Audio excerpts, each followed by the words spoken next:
오늘 말씀은 요한복음 16장 13절에서 15절까지 말씀을 진리의 성령이라는 제목으로 우리가 살펴보도록 하겠습니다. 13절에서 15절까지 말씀 짧기 때문에 우리가 천천히 한 목소리로 같이 읽도록 하겠습니다.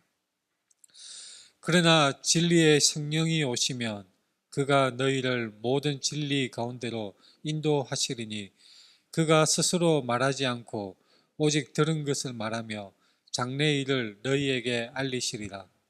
그가 내 영광을 나타내리니 내 것을 가지고 너희에게 알리시겠습니다.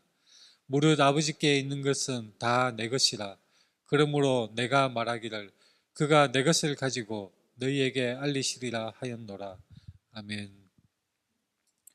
우리 앞뒤 좌우 돌아보면서 같이 인사하겠습니다. 사랑합니다. 축복합니다. 사랑합니다. 축복합니다.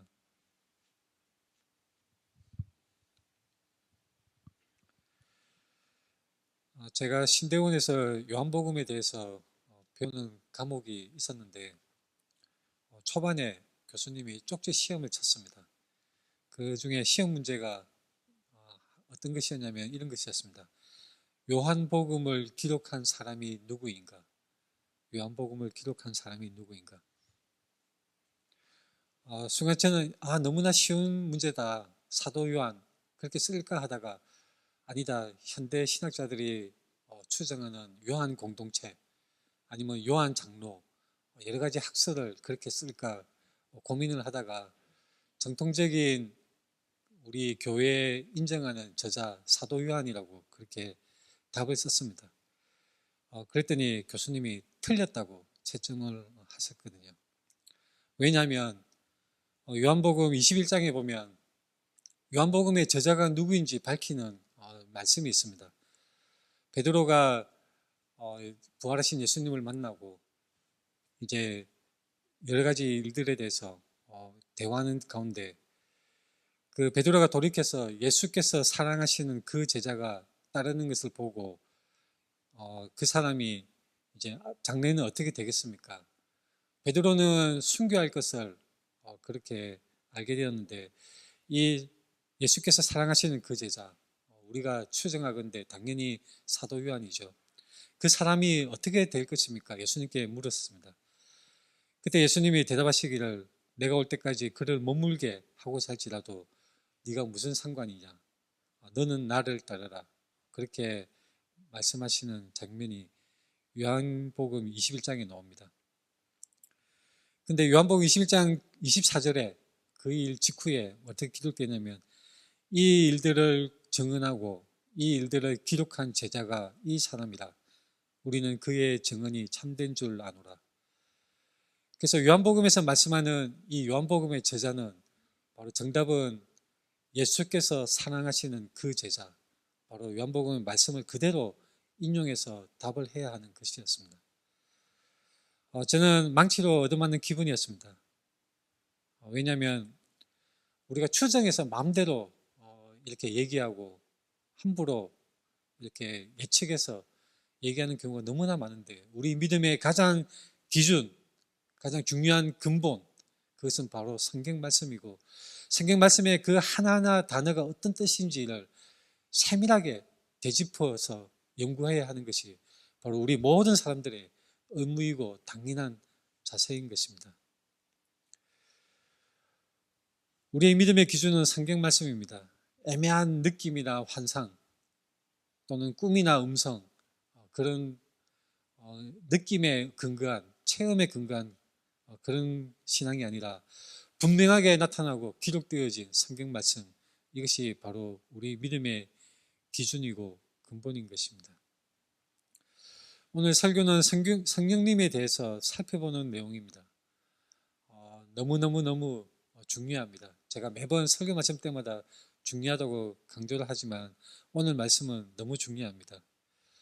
왜냐하면 오늘 전하는 내용은 우리가 살펴볼 내용은 요즘 수없이 많은 이단들이 주장하는 헛된 거짓말과 잘못된 이단적인 주장들 그리고 미신들이 많이 우리 주위에 너무나 많이 있습니다. 유튜브에 하나님의 음성 듣는 법 찾으면 엄청나게 몇 페이지에 걸쳐서 많은 유튜브 콘텐츠들이 그것을 말하고 있고, 장래를 알 수 있는 방법 숱하게 많이 나오고 있습니다. 성령의 능력을 끌어올리는 방법, 성령의 능력을 이용하는 방법, 숱하게 많은 콘텐츠가 넘치게 우리 주변에 이렇게 늘어져 있는 것입니다. 그러한 것들의 잘못된 것들, 우리가 참 지식이 어떤 것인가 분별할 수 있는 것은 바로 성경 말씀입니다. 이 지식이 없으면 누가 이상한 소리를 할 때에, 뭔가 새롭게 들리는 뭔가 이상한 말을 할 때에 연약한, 미혹에 약한 우리의 마음은 금세 귀가 솔깃하게 되고 혼동하기 쉽게 됩니다. 우리는 말씀의 근거에서 분명한 진리를 확실하게 붙들고 확신 속에 우리의 신앙을 쌓아가야 하는 것입니다. 오늘 본문 말씀 앞뒤 맥락을 보는 것이 중요하죠. 요한복음 13장에서는 예수님께서 발 씻기, 그 세족식이라고 하죠. 발을 씻는 그런 이야기가 나오고, 배신을 예고를 하셨습니다. 이 가룟 유다의 배신에 대해서 예수님께서 미리 알려주시고, 그리고 14장에서는 성령의 약속과 위로를 말씀해 주셨습니다. 들을 이어서 15장에서는 참 포도나무 비유와 사랑의 계명을 주셨습니다. 그리고 성령의 사역과 제자들의 고난을 이제 16장에서 말씀을 하시는데, 제자들이 이 예수님의 고별 설교, 이제 내가 곧 떠난다, 그렇게 예수님이 말씀하시니까 제자들은 너무나 두려운 마음이 들었습니다. 3년 동안 예수님을 따라다니고 예수님의 가르침을 직접 듣고 현장에서 예수님이 일으키시는 수많은 표적들, 기적들을 살펴보고 체험하는 놀라운 현장에 있었는데, 예수님이 어느덧 고난을 당하고 떠나가신다고 말씀을 하시니까 청천벽력 같은 그런 말이었을 것입니다. 그래서 심지어는 베드로가 주여 어디로 가시나이까? 주여 어디로 가시나이까? 이 물음에 정말 심란한 그 제자들의 심정이 고스란히 나타나 있습니다. 주여 어디로 가시나이까? 이 상황 속에서 이 로마 군대를 무찌르려 할 메시아이신 우리 예수님이 어디로 가십니까? 예수님을 따라다녔지만 이제 예수님이 떠나가신다니 도대체 어디로 가시는 것일까? 왜 우리를 버려두시고 예수님이 가신다는 것일까? 자, 근데 예수님이 이 때에 정말 놀라운 말씀을 해주십니다. 성령을 보내신다는 말씀을 하시는 것입니다. 성령은 어떤 분일까요? 구약에서도 하나님의 영, 하나님의 영으로 많이 표현이 되는데, 모든 이 하나님의 계시는 구약에서부터 신약까지 쭉 이어져 오면서 점점 발전되고 더 세밀하게, 더 자세하게 그 내용이 풍부해지는 것을 우리가 관찰할 수 있습니다. 하나님의 구속사도 구약의 선지자들이 예언하는 그 단편적인 모습들이 마침내 신약에서 마치 지그소 퍼즐이 짜 맞춰지는 것처럼 마침내 실현되고 예언이 성취되어서 하나님의 계시의 그 최고점 예수 그리스도가 분명하게 나타나고 그 복음이 완성되는 것을 우리가 신약 성경에서 볼 수가 있는 것입니다. 천국과 지옥에 관한 지식도 마찬가지입니다. 부활에 관한 지식, 세상의 종말에 대해서 어떻게 될 것인가, 이 모든 정보들, 이러한 지식들은 구약에서 희미하게 나타나다가 점차 자세하게 선명하게 드러나면서 신약에서 온전하게 우리에게 계시되고 알려지게 된 것입니다. 성삼위일체 하나님에 대한 지식도 마찬가지입니다. 삼위일체 하나님의 그 단편적인 하나님의 영이 수면에 운행하시더라 창세기에 나오는 그 단편적인 여러 가지 말씀들, 그리고 가죽옷으로 대표되는 예수 그리스도의 희생, 그런 조각조각들이 점차 마침내 선명하게 드러나는 것이 신약 성경에서 완전하게 우리에게 필요한 만큼, 우리에게 알려주실 것만큼 온전하게 우리에게 전달되고 나타내신 바 된 것입니다. 삼일체의 이 중요한 진리는 우리가 성경 전체를 통해서 확신할 수가 있습니다. 성령님에 관한 지식도 마찬가지입니다. 예수님이 놀라운 말씀을 해주셨습니다. 성령을 보내신다. 근데 성령이 어떤 분일까요? 요한복음 14장에 이런 말씀이 있습니다. 내가 아버지께 구하겠으니 그가 또 다른 보혜사를 너희에게 주사 영원토록 너희와 함께 있게 하리니 그는 어떤 분이시냐? 진리의 영이라고 말씀합니다. 세상은 능히 그를 받지 못하나니 이는 그를 보지도 못하고 알지도 못합니다. 그러나 너희는 그를 아나니 그는 너희와 함께 거하시며 또 너희 속에 계시겠습니다. 이 보혜사라는 말이 굉장히 특이한 말인데 예전에 제가 설명을 드린 적이 있습니다. 파라클레토스, 이 파라라는 것은 곁에, 옆에라는 뜻이고 이 칼레오라는 말은 부르다는 뜻입니다. 그래서 파라클레토스라면 옆에서 불리어진 자. 무슨 말이냐면 법정에서 변호사가 마치 피고인을 대변해서 얘기를 하고 모사처럼 옆에서 조언을 하고 도와주는 그러한 역할을 하는 분을 파라클레토스로 표현을 하고 있습니다. 그래서 이 요한복음 14장 16절에 이 부분을 영어 성경에 찾아보면 여러 가지 단어로 번역되어 있는 것을 볼 수가 있습니다.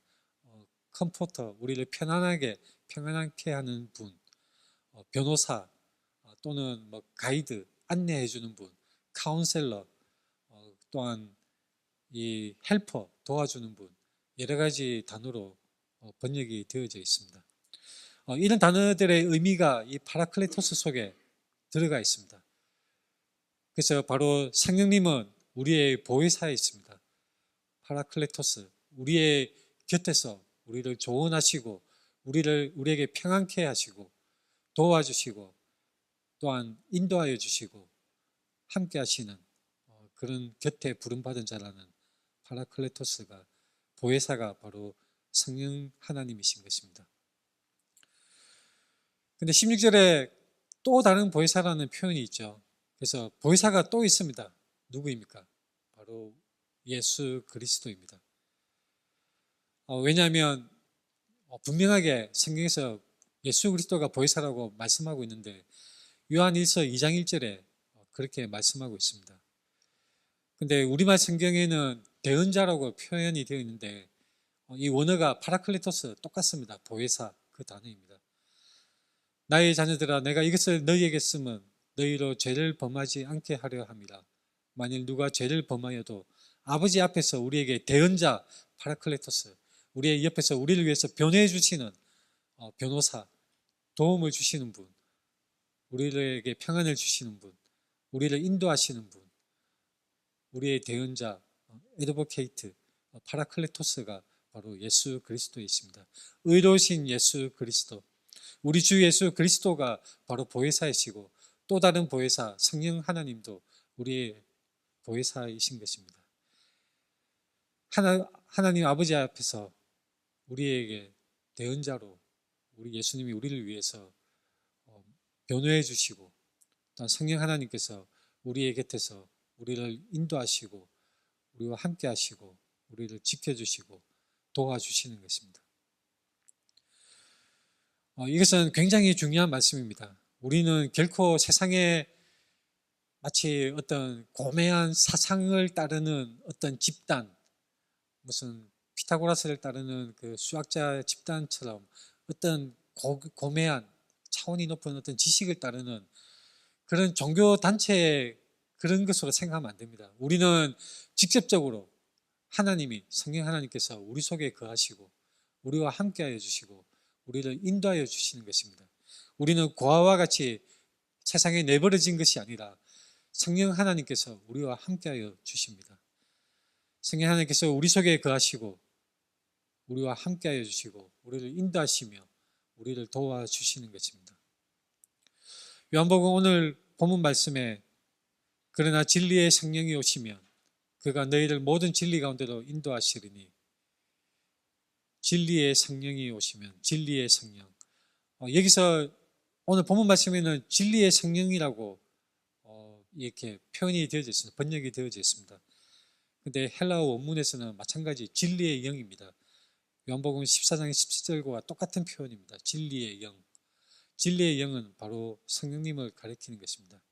성경에 보면 구약의 경우에는 하나님의 영, 또는 신약에서도 그리스도의 영으로 표현되는 이 진리의 영이 성령 하나님이십니다. 이 성령님에 대해서 우리는 바른 지식을 가질 필요가 있습니다. 왜냐하면 수많은 이단들이 이상한 주장을 하고 우리를 미혹하려고 온갖 해괴한 미신적인 그런 주장들을 많이 퍼붓고 있고, 그러한 내용들이 유튜브에, 인터넷에 온통 도배가 되어져 있습니다. 성령님은 어떤 분이십니까? 우리가 게임을 하시는 분들은 잘 아시죠? 롤플레잉 게임을 할 때 마나라는 것이 있습니다. 마나. 그 마나 피를 채워서 무기를 강하게 쏘고 능력을 발휘하는 그런 마치 힘이라는 그런 개념으로 볼 수가 있습니다. 이 마나를 채워서 보호막을 펼치고 무기를 강력하게 쏘는데, 성령을 마치 이런 마나 개념으로 잘못 이해하는 사람들이 있죠. 잘못 오해하는 사람들이 너무나 많습니다. 마치 성령을 무슨 전기나 어떤 에너지처럼, 어떤 열과 같은 에너지 그런 덩어리로 생각해서 마치 성령을 쏘듯이, 장풍 쏘듯이 성령을 받아라 이렇게 얘기하고 접촉을 통해서 성령이 전이되는 것처럼 그렇게 행사하는 사람들이 너무나 많습니다. 근데 중요한 것은 우리가 이것을 분명히 알아야 합니다. 성령님은 비인격적인 물질이나 에너지가 아니라 분명한 인격체에 있습니다. 인격을 가지신 분이십니다. 이단 여호와의 증인들은 성령님의 인격성을 전면 부정합니다. 인격이 아니라 능력이나 파워 같은 그런 비인격적인 존재로 주장을 하는 것이죠. 그것은 아주 잘못된 것이고 비성경적인 이단 주장인 것입니다.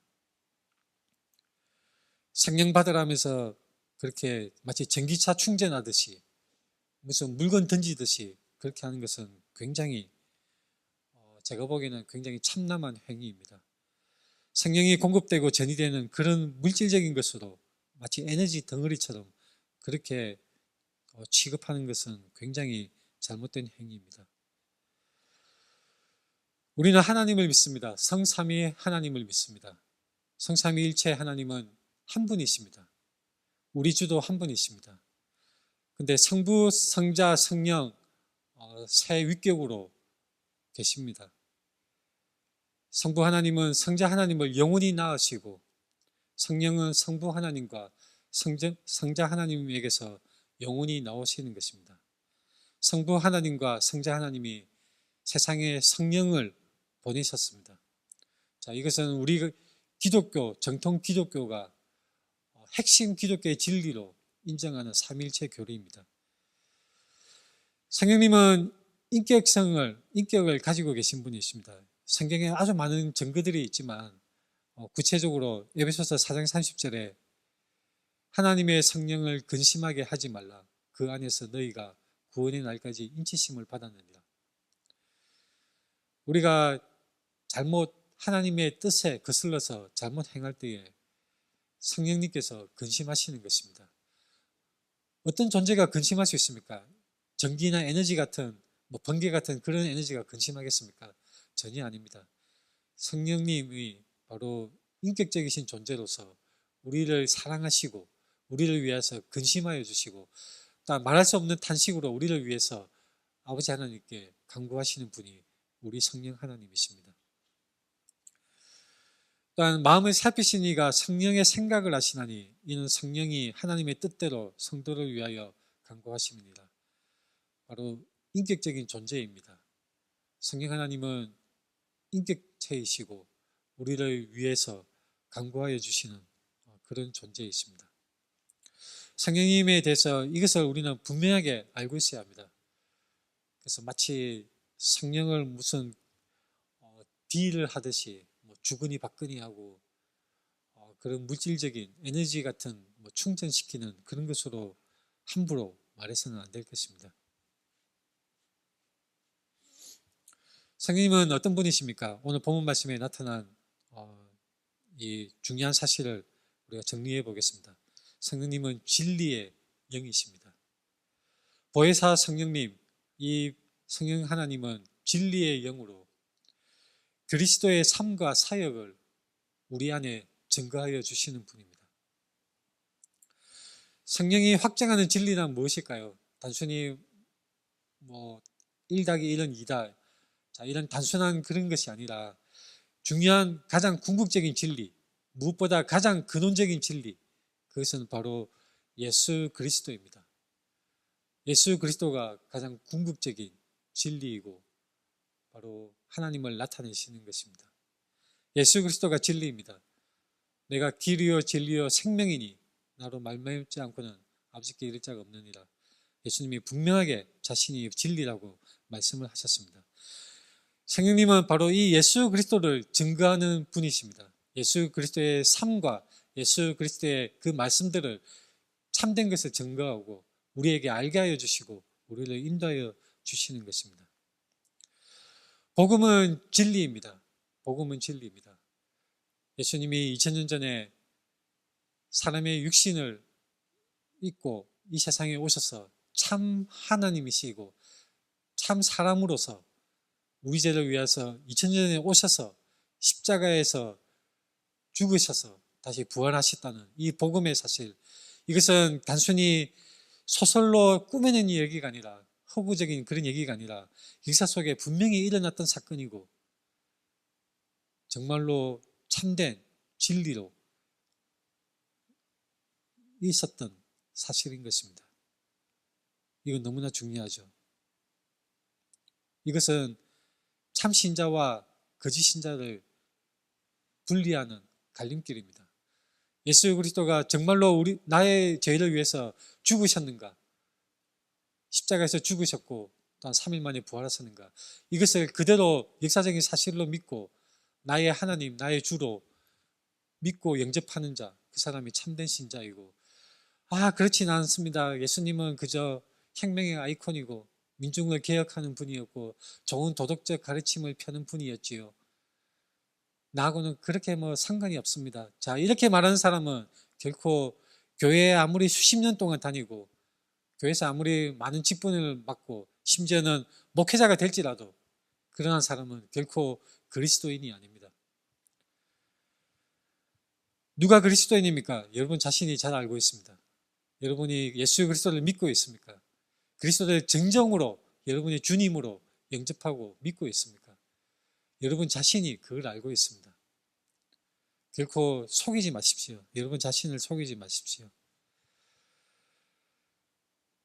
성령님은 진리의 영이시고 예수 그리스도를 증언하셔야 합니다. 요한복음 15장 26절에 내가 아버지께로부터 너희에게 보낼 보혜사 곧 아버지께로부터 나오시는 진리의 성령이 오실 때에 그가 나를 증언하실 것이요. 바로 성령 하나님께서 예수 그리스도를 증언하시는 것입니다. 이 진리는 하나님의 실제와 본질을 드러내는 진리입니다. 단순히 잘못된 것이 없다, 오류가 없다 이 정도가 아니라 바로 하나님의 본성을 나타내는 진리입니다. 그것은 바로 예수 그리스도인 것입니다. 성령은 예수 그리스도를 증언하십니다. 성령의 사역의 본질은 성령님 자신을 드러내는 것이 아니라 바로 그리스도를 드러내는 것입니다. 성령님은 진리를 알게 하여 주시고 사람의 마음에 빛을 조명하여 주시어서 진리를 깨닫게 하여 주시는 그런 사역을 하십니다. 그 진리는 바로 예수 그리스도입니다. 성령님은 예수의 말씀과 사역을 깨닫게 하면서 그분의 구속 사역을 믿게 하는 분인 것입니다.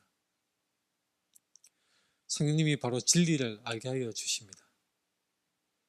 그래서 성령 충만한 사람은 어떤 사람입니까?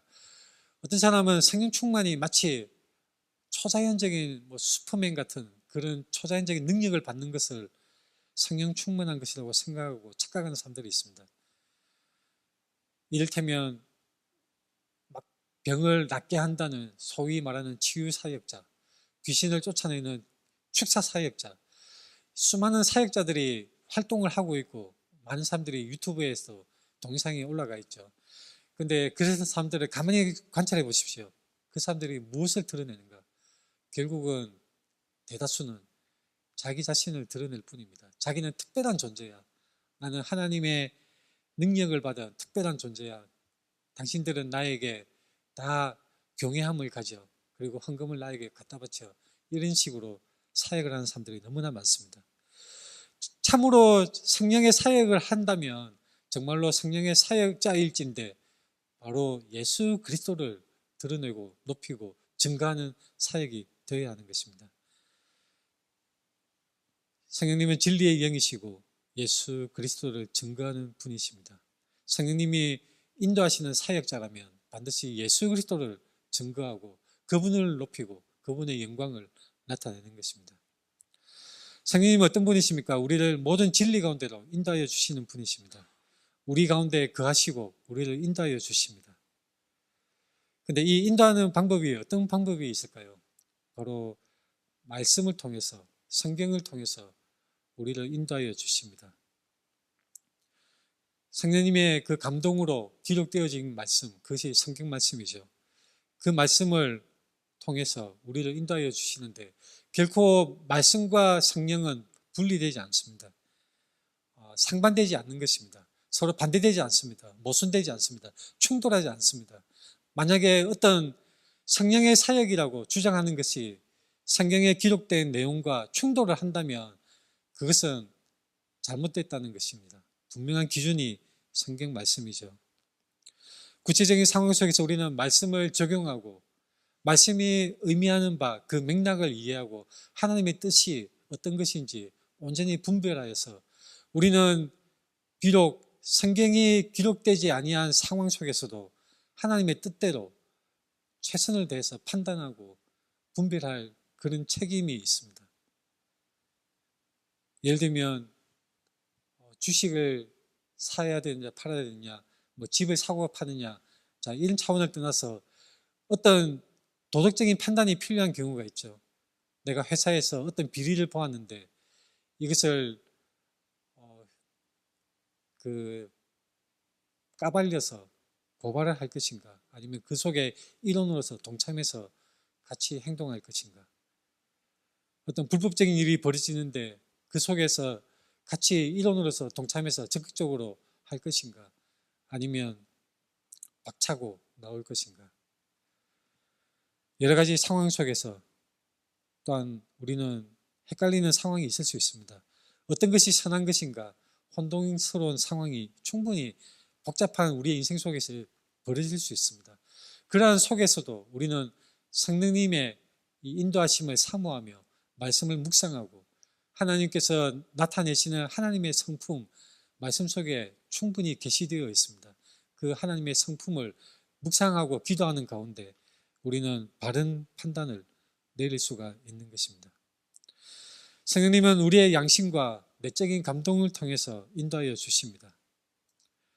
우리의 영과 더불어 우리가 하나님의 자녀인 것을 증언하여 주시는 분이 우리 성령님이십니다. 우리가 진리 가운데 거하게 하도록 하시는 분이 성령 하나님이십니다. 우리 안에 내주하여 주심으로 우리의 무딘 양심이 날카롭고 예민하게 되어서 선과 악에 대해서 아주 예민하게 반응할 수 있도록 우리의 양심이 날카롭게 되도록 하여 주시는 분도 성령 하나님이십니다. 영적인 감각, 그것을 새롭게 하여 주시는 것입니다. 죄를 깨닫게 하여 주십니다. 옳고 그름을 분별하게 하여 주십니다. 어떤 말을 들었을 때에 이것은 잘못된 것이야, 그릇된 것이야, 아니면 하나님의 기뻐하시는 뜻이야 분별할 수 있는 지각이 우리에게 주어지는 것입니다. 성령님의 역사하심입니다. 성령님은 내면의 양심을 조명하시고 죄를 깨닫게 하시고 하나님의 뜻에 순종하도록 이끌어 주십니다. 우리가 성령님의 인도하심을 받으려면 어떻게 하면 됩니까? 기도에 힘써야 합니다. 말씀도 열심히 우리가 묵상하고 또한 기도도 열심히 해야 합니다. 성령님은 기도하는 가운데 역사하여 주십니다. 기도하는 가운데 성령님께서 우리의 마음을 감동하여 주시고 생각나게 하여 주시며 또한 결정해야 할 일들에 대해서 평안과 분별을 우리에게 주십니다. 우리가 기도할 수 없을 때에 또한 성령님께서는 우리를 위해서 중보기도를 해주시는 것입니다. 성령님은 또한 우리의 환경과 상황을 인도하여 주시는 그러한 사역을 하십니다. 인도하여 주시고 특별한 상황이든지 일상적인 상황인지 간에 우리가 하나님의 뜻대로 살아갈 수 있도록 우리의 상황과 여건을 바로 성령님께서 역사하시고 간섭하시고 인도하여 주십니다. 어떤 길이 막히거나 뜻밖의 기회가 열리거나 또는 어떤 사람을 만나거나 어떤 사건을 겪는 여러 가지 인생의 경험들을 통해서도 성령님은 우리를 인도하여 주시는 것입니다. 또한 성령님은 어떻게 역사하십니까? 바로 교회 공동체와 교회 구성원들 간의 권면을 통해서도 역사하여 주십니다. 설교자의 이 설교를 통해서도 성령님은 역사하여 주시고, 또한 우리 지체들 가운데 사랑의 마음으로 권하는 권면의 말들을 통해서도 성령님은 역사하여 주십니다. 공동체가 분별하는 가운데도 성령님께서 역사하여 주십니다. 침례교 전통은 회중주의죠. 장로교 같은 경우에는 이 장로들의 결정이 큰 역할을 하는데, 침례교는 바로 교인총회, 우리 회중들의 결정이 최종적인 권한을 가집니다. 이 회중주의의 원칙의 가장 근거는 무엇이냐면 바로 하나님을 믿는 거듭난 성도들의 모임이 내리는 결정에 우리 성령님께서 역사하여 주신다는 믿음 때문입니다. 성령의 인도는 거듭난 성도들의 공동체의 결정과 그 지혜와 일치하며 자기 고집이나 독단이 아니라 바로 성령님의 인도하심에 이끌리는 성도들의 결정이 권위를 가진다고 인정하는 것이 바로 우리 침례교 회중주의의 그 근거입니다. 우리가 기도할 때 누군가가 생각날 수가 있죠. 저도 기도할 때 우리 교인들을 위해서 기도할 때 생각나는 경우가 있습니다. 여러분들도 아마 누군가를 위해서 기도할 때에 그 사람의 형편이 생각나고 또한 그 사람의 상황이 마치 그려지는 듯이 마음속에 떠오를 수도 있습니다. 또는 말씀을 읽거나 기도하는 중에 어떤 문제나 어떤 사람에 대한 생각이 선명해지고 평소에 생각하지 못한 사람이 생각나기도 하고 뭔가 누군가에게 어떤 말을 해주고 싶다, 그런 마음이 들 때도 있습니다. 자, 제가 정말로 조심스럽게 여러분들의 권면드립니다. 그런 생각이 들 때에 함부로 하나님의 음성을 들어서 하나님이 당신에게 이 말을 하라고 말씀하셔서 이렇게 말하면 안 됩니다. 기도 중에, 말씀 묵상 중에 당신이 생각나고 당신에게 해주고 싶은 말이 내 마음에 떠올라서 이 표현이 가장 정확한 바른 신자의 표현인 것입니다. 이런 표현으로 전달하면 충분한 것입니다. 우리에게 누군가에게 권면을 하고 싶을 때에 이런 표현으로 전달하는 것이 정말 중요합니다. 자, 이 표현에 지나쳐서 하나님이 말씀하셔서 하나님의 음성이 나에게 들렸어, 당신에게 당장 이 직장을 그만두라고 하나님이 당신에게 말하라고 하셨어. 자, 이렇게 함부로 말하는 것은 어쩌면 우리 마음의 잘못된 마음의 생각을 하나님의 음성으로 착각하고 우리가 실수를 하는 경우가 생길 수가 있습니다. 사람은 살다 보면 마음에 뭔가 생각날 때가 있는 것입니다.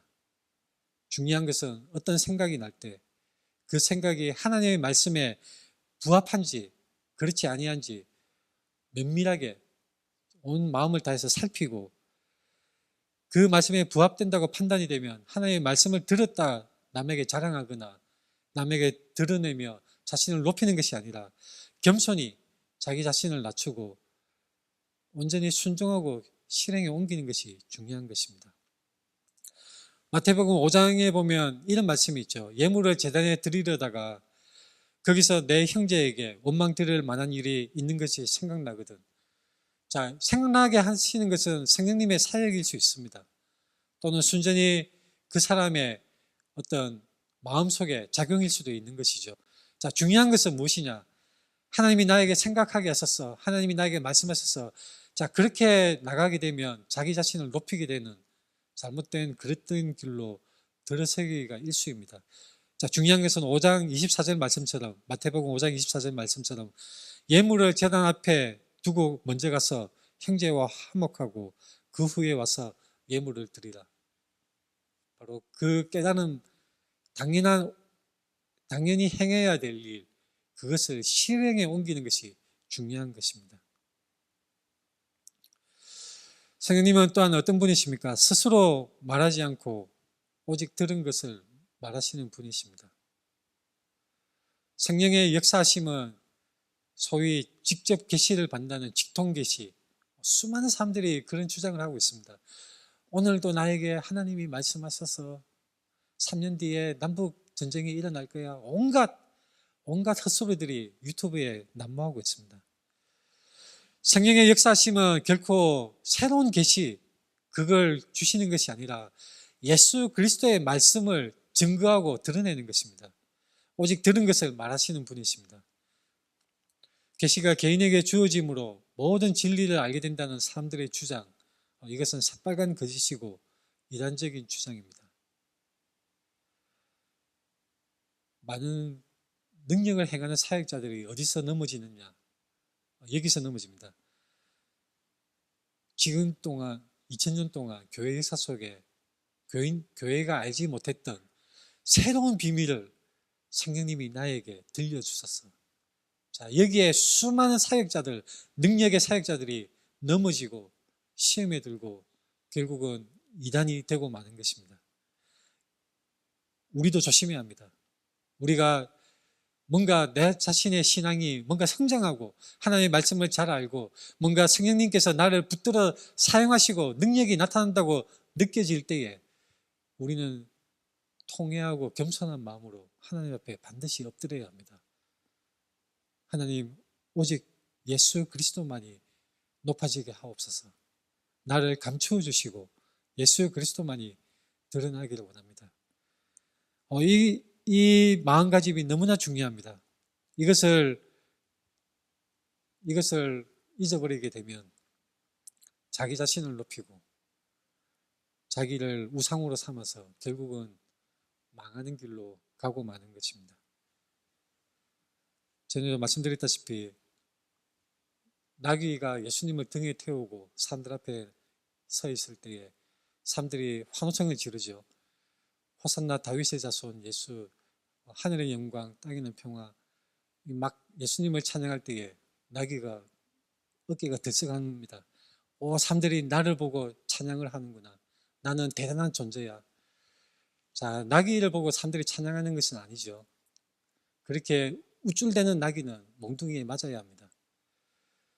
우리의 등에 타고 계신 예수 그리스도만이 오직 주목을 받으셔야 하고 영광을 받으셔야 하는 것입니다. 성령님은 어떤 분이십니까? 장래일을 우리에게 말씀하시는 분이십니다. 근데 이 부분을 잘못 오해하게 되면 3일 뒤에 하나님이 내 음성에, 성령님이 내 음성에 말씀하셔서 3일 뒤에 누가 찾아올 거야. 시시콜콜하게 누구에게 뭔가 주고 뭔가 받고 무엇을 팔고 사고, 자, 이런 장래일이 아닙니다. 여기서 말씀하는 장래일이라는 것은 구속사, 예수 그리스도의 그 구속 사역에 있어서 장래일, 앞으로 다가올 여러 가지 일들에 대한 그 하나님의 계획을 말씀하시는 것입니다. 종말의 때에 예수 그리스도가 재림주로서 이 세상에 다시 오실 것입니다. 그것에 대해서 분명하게 알려주시고 그 장래일을 우리에게 알려주시는 것은 성령님이 바로 그 사도 요한을 통하여서 성령의 감동으로 기록하게 한 요한계시록을 통해서 우리는 알 수가 있는 것입니다. 오순절 사건 때 성령님께서 임하셨습니다. 성령님께서 불같이 갈라지는 혀와 같은 모양으로 많은 그곳에 모여서 기도하는 사람들에게 성령님께서 임하셨을 때 많은 사람들이 놀랐습니다. 그때 베드로가 담대하게 일어서서 요엘서 말씀을 인용하며 설교를 했었죠. 그때 요엘서에 그 예언되어 있는 말씀들, 바로 그 말씀들이 선포되고 그것에 실현되는 것을 베드로가 담대하게 선포하였던 것입니다. 장래일을 우리에게 알리시는 것은 성령님의 사역입니다. 마지막으로 성령님은 어떤 분이십니까? 예수 그리스도의 영광을 나타내십니다. 이것이 정말로 중요한 핵심 포인트입니다. 예수 그리스도의 영광을 나타내십니다. 성령님 하나님은 자신에게 집중하도록 하지 않으시고 오히려 그리스도를 증언하고 높이며 그분의 영광을 드러내시는 것입니다. 예수 그리스도가 높아지고 있습니까? 예수 그리스도의 이름이 증거되고 예수 그리스도의 영광이 드러나고 높아집니까? 아무리 어떤 집회, 수없이 많은 수천, 수만 명이 모이는 큰 집회를 하더라도, 큰 대형 교회가 되더라도 만약에 예수 그리스도가 높아지지 아니하고 다른 존재, 이를테면 목사나 어떤 특정한 대상이 예수 그리스도가 아닌 사람이 높아진다면 그것은 성령님의 사역이 아닙니다. 아무리 많은 사람들이 모여들고 아무리 뜨거운 그런 분위기가, 열광적인 분위기가 있다 하더라도 예수 그리스도의 영광이 높아지지 않는다면 그것은 성령님의 사역이 아닙니다.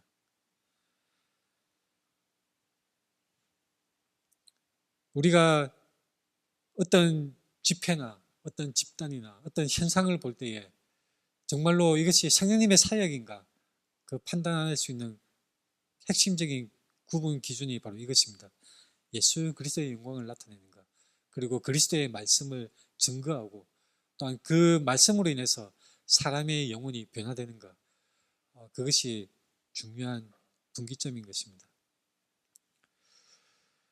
참고로 우리는 성령 하나님도 하나님이신데, 한 위격이신데 성령 하나님께 단독으로 기도할 수 있습니까? 기도는 할 수 있습니다. 성령 하나님도 예배에 합당한 대상입니다. 그러나 성경을 보면 기도에 뚜렷한 패턴이 있습니다.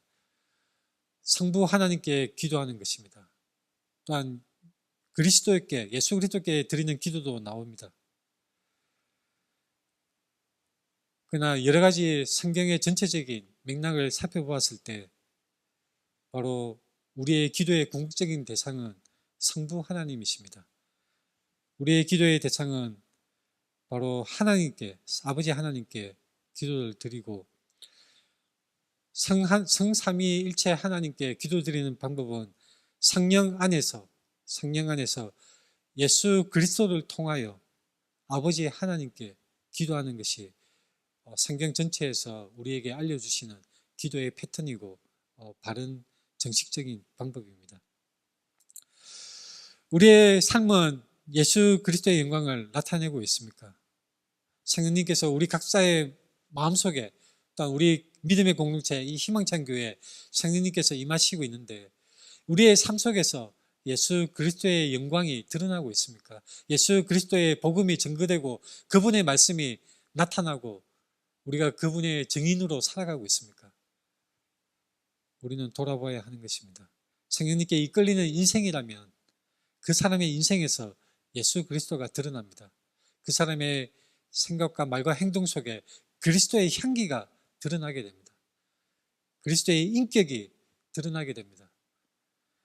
정말로 우리의 삶이 성령님의 인도하심을 받는 삶이라면 예수 그리스도가 높아져야 되는 것입니다. 우리가 마더 테레사 굉장한 대단한 위인으로 우리가 존경을 하죠. 많은 불쌍한 사람들을 도와주고 많은 그 헐벗은 사람들을 위해서 자신의 인생을 바친 아주 존경할 만한 위인입니다. 근데 저는 그런 생각이 듭니다. 마더 테레사의 인생에서 예수 그리스도가 높아지고 있는가? 예수 그리스도가 증거되었는가? 물론 마더 테레사는 주님을 언급을 하긴 합니다. 그러나 제가 보기에는 주님의 존재는 약간 변두리에 치우쳐 있고 약간 결이 다른 그런 인생의 모습들을 보였다고 저는 생각을 합니다. 물론 저의 개인적인 판단입니다. 여러분들은 다르게 생각하실 수가 있겠죠. 중요한 것은 여러분들의 인생 속에서 예수 그리스도가 주가 되고 예수 그리스도가 여러분 인생의 목적이며 여러분의 가장 영광스러운 그 최고의 존엄, 이 북한의 그 표현이 아닙니다. 최고의 존엄, 가장 고귀한 그 영광, 그것은 우리 주 예수 그리스도께 드려져야 하는 것입니다. 그것이 참된 신자의 본분이고 우리의 모습이 되어야 합니다. 기도드리겠습니다.